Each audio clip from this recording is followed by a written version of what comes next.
Oi, gente, boa noite. Meu nome é Júlia, para quem não me conhece, sou uma das integrantes do CEI da ECMO. Hoje eu vou falar para vocês um pouquinho, um resumão do circuito da ECMO, que foi o tema que ganhou a enquete que a gente fez no Instagram esses tempos atrás. Acho que é até importante partir desse ponto, né? A gente resolveu dispor 3 temas para vocês escolherem, porque a gente estava encerrando a parte de VV no conteúdo do Instagram, de teoria. E acho que falar sobre o circuito é sempre um bom começo, né? Aqui nesse primeiro slide eu coloquei um esquema um pouquinho mais limpo dos principais componentes, faltando aqui só o blender de O2, que é o misturador de gases, mas a gente vai falar um pouquinho de cada um e qual é a função deles no circuito como um todo, para no final a gente fazer um apanhado e ver como eles funcionam todos muito bem juntos, né?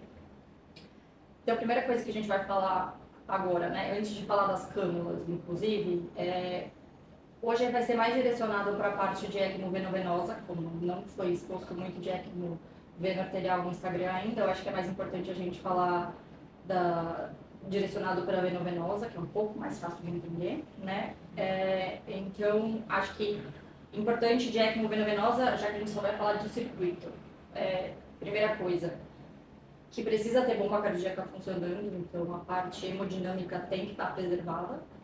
E a segunda é sempre pensar no circuito como uma conexão em série, né? O que eu quero dizer com isso? Que não tem um bypass para pulmão ou coração na ECMO VV, tá? Então sempre o circuito vai estar conectado em série com o coração e com o pulmão. E não oferta o suporte hemodinâmico. Essas coisas têm que estar bem claras. As indicações têm post falando sobre isso, mas principalmente síndrome do desconforto respiratório agudo refratário às medidas, hipoxemia refratária, ou ponte para um transplante pulmonar, mas isso com mais detalhe tem no conteúdo do Instagram, tá? Então, falando da primeira parte, eu quero falar para vocês que são as cânulas da ECMO, né? Geralmente, você pode fazer a canulação periférica ou central. Vamos falar da periférica, que é o que a gente mais faz, né? Então, como opções para ECMO venovenosa, geralmente é feita a canulação na veia femoral e na veia jugular, como que é a disposição disso. A cânula de drenagem é a cânula que vai tirar o sangue do intravascular do paciente e levar para o circuito. E a cânula de retorno é a cânula que vai levar o oxigênio, o sangue para o intravascular de volta do paciente, que foi oxigenado na membrana. Então, pensar que a ECMO funciona em paralelo com o pulmão, levando o sangue oxigenado, que é a função que o pulmão não está conseguindo fazer, né? Então, geralmente, a gente faz a canulação da cânula de drenagem na veia femoral e qual que é o intuito, né? Posicionar de modo que ela drene o sangue que está chegando lá no átrio direito pela veia cava inferior, né? Que é o sangue que está pobre em oxigênio, né? Acho que já chegou, já percorreu toda a circulação. Drenar esse sangue para o circuito da ECMO, né? E a cânula de retorno, a gente geralmente a função da veia jugular interna. E qual que é a intenção? Que ela retorne o sangue da ECMO para o átrio direito, né? Então, é por isso que ele fala que ele é em série, né? De onde ele tira o sangue pobre em oxigênio, ele devolve o sangue rico em oxigênio e aí esse sangue passa pelo pulmão, coração, né? Por isso que fala que precisa estar preservada a função hemodinâmica do coração. Então, basicamente, de cânulas é isso que a gente precisa saber, que uma drena o sangue do intravascular do paciente para ECMO e a outra retorna o sangue para o intravascular do paciente. Segunda coisa que a gente tem que falar é da bomba de propulsão, né? Então, o que a gente precisa saber? Que ela é responsável por movimentar o sangue no circuito. Então, é responsável por tirar o sangue do paciente e devolver o sangue para o paciente. Essa bomba que faz isso. E ela é uma bomba centrífuga, funciona dessa maneira. O que a gente escolhe em relação a essa bomba, né? Mais pra frente eu vou falar do console, que é onde a gente coloca o quanto a gente quer, mas basicamente a bomba a gente define a velocidade com que o sangue vai passar, e isso em rotações por minuto. Do mínimo 2.000 rotações por minuto, no máximo 6 rotações por minuto, acima de 5 já começa a ter um pouco mais de hemólise, porque o sangue está passando muito rápido pela membrana, né? Então, a taxa com que o sangue passa pela bomba, a gente fala que é o fluxo de sangue no circuito, né? Então, eu vou mostrar uma foto do console depois, mas no console você define as rotações por minuto, então, sei lá, 4.000 rotações por minuto. Geralmente a gente busca uma proporção de 1 para 1, então se deixando 4.000 rotações por minuto, você vai entregar 4 litros de fluxo de sangue para o paciente, que é menos débito cardíaco do nosso corpo, né? Então esse fluxo de sangue através da bomba depende da velocidade que você coloca em rotações por minuto, do volume de sangue disponível pelo paciente, né? Quanto mais disponível, maior o fluxo, e da resistência que a bomba vai enfrentar para frente dela, né? Então, se tiver qualquer problema no oxigenador, se tiver trombo no circuito, vai dar uma pressão maior para a bomba vencer. Então, isso é um definidor também do fluxo de sangue pela ECMO. Mas aí a gente sempre fica se perguntando, né? Como que o sangue sai do paciente e vai para o circuito? Na bomba, a gente tem a campânula, e ela, por um fenômeno de Venturi, né, da física, ela é responsável por gerar uma pressão negativa na cânula de drenagem. Então, ela gera essa pressão negativa e o sangue é arrastado para o circuito da ECMO.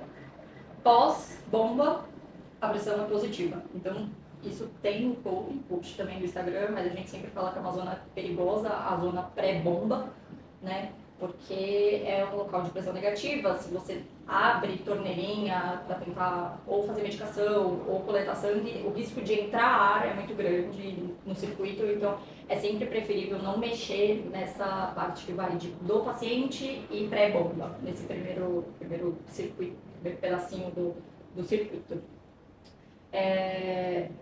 Então, a campânula e depois o console, que foi o que eu tinha falado para vocês, que é onde a gente ajusta a velocidade, rotações por minuto, onde está a setinha, onde ajusta alarmes e tudo mais, onde vem bateria, se está ligado na tomada, se está tudo certinho. O blender de gases ou misturador de gases, né, ele trabalha junto com o oxigenador, então ele fornece a mistura de gases para o oxigenador, que a gente vai falar em sequência para que serve. Mas, basicamente, o ar é nitrogênio e oxigênio, e dá também para a gente definir a fração de O2 que vai ser enviada para o oxigenador, que é a FiO2. FiO2 de 21% a 100%. E também, nesse caso dessa imagem, o sweep gas, que é uma coisa importante que é para falar para vocês, que é com que fluxo esse oxigênio vai ser entregue para o oxigenador. Isso pode ser de 0 a 15 litros por minuto.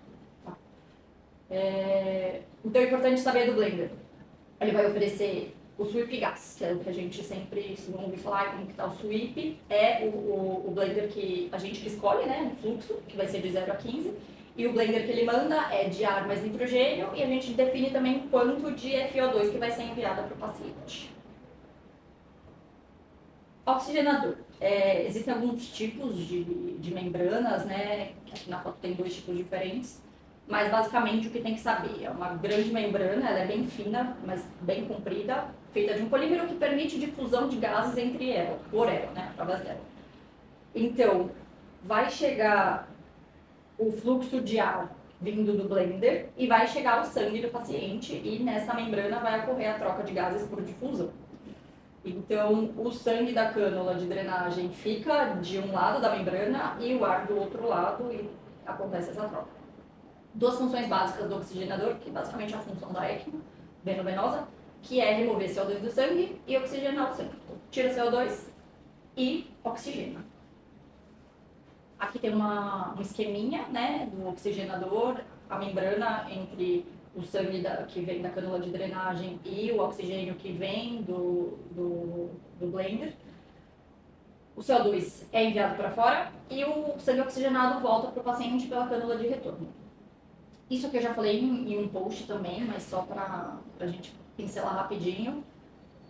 Quais parâmetros a gente usa para cada coisa, né? Então, se você quer aumentar a oxigenação do seu sangue, coisas a se fazer, né? Aumentar o fluxo desse sangue, então, se você aumenta o fluxo com que o sangue passa, você consegue oxigenar mais sangue. Aumentar a FiO2 e sempre ficar atento à integridade das membranas do oxigenador para ver se elas não estão com qualquer falha, já estão mais velhas e não estão funcionando muito bem. E a remoção de CO2, o que a gente faz geralmente aumenta o sweep de gás, ou seja, aumenta o fluxo com que o oxigênio, com que a a mistura de gases é enviada, isso aumenta a remoção do CO2. Vapor de água na membrana, se presente, dificulta essa remoção, e sempre que precisar aumentar o fluxo de sangue, lembrar de aumentar o sweep também, para não prejudicar essa remoção do CO2. Acoplado no oxigenador tem um trocador de calor, não dá para chamar de aquecedor propriamente, porque tem alguns que tanto resfriam o sangue como aquecem, mas a principal função dele é o circuito em si perde calor para o meio externo, né? Então sempre tem um trocador de calor para manejar essa temperatura do sangue. E por fim, os tubos, né? Aqui eu deixei uma imagem só para mostrar a diferença de cores do sangue da cânula de drenagem, que é essa mais escura, e o sangue da cânula de retorno, que é essa mais clara. Um mais rico em CO2 e um mais rico em oxigênio. Por último, tem uma fotona aqui de um circuito que a gente teve montado. De longe parece muita coisa, mas se você tentar primeiro criar um raciocínio dele separado e qual é a função de cada coisa nele, fica um pouco mais fácil de entender. Espero que vocês tenham gostado e qualquer dúvida pode perguntar pra gente. Até a próxima.